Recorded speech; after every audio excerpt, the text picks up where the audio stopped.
This week, on This Week On, I have a new filming setup. Oh, and we're talking about the Snyder cut of the Justice League, just in case you were wondering. Hey everyone, welcome back to my channel. I never really thought I was gonna make a video about this because I honestly thought it was gonna be a wasted 4 hours of my life when I watched it on HBO Max. And you guys know how much of a Marvel person I am, but I have to admit, I enjoyed myself. Basically, Zack Snyder was the director on the original portion of the Justice League, but Joss Whedon, who directed The Avengers, took over when Zack Snyder had to leave the production because of a family emergency. Needless to say, the movie that came out was despised by a lot of people. I went to go see that movie in theaters. I hated it. After the Joss Whedon theatrical version of Justice League was so terrible, fans really were sending a clear message online that they wanted to release the Snyder Cut. It was a hashtag, release the Snyder Cut, bring Zack Snyder back on, let us see his original intention for the movie. And when this was announced, this was a huge pitch for Warner Media and HBO for HBO Max. HBO Max has sort of struggled to get new subscribers to the platform because their really only pitch was, we have friends. So the Snyder Cut being announced was a huge thing for HBO Max.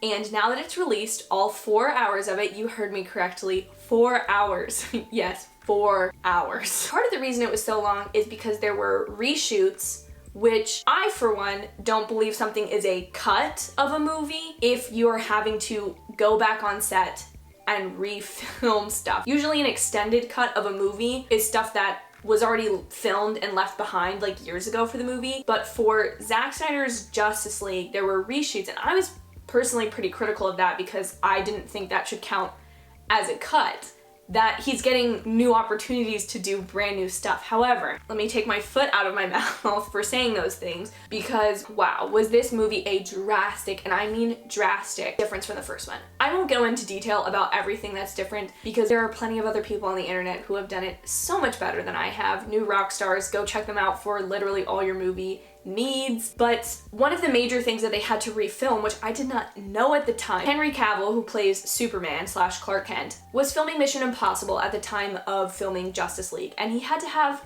a bushy mustache for Mission Impossible. And so instead of shaving it for the movie, what they decided to do was digitally remove it. So in the original Justice League, the theatrical cut, Henry Cavill's upper lip, it looks weird. And so a lot of the scenes with him in this Snyder cut had to be completely refilmed so he didn't look ridiculous. I will say the number one thing that is different in the Snyder cut, you, first of all, foremost, most important, you care about the characters. I can't express to you how little I actually cared about anyone in the original Justice League. I also need to note, and this is a problem with Joss Whedon films, is his willingness to take the only female character in a movie and just make her make out with someone. If you've seen the original Justice League, which I don't recommend, do not watch it.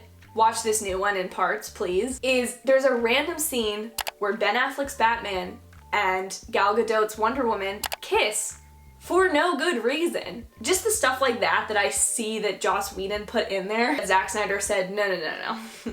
No, sweetie, we're not doing this.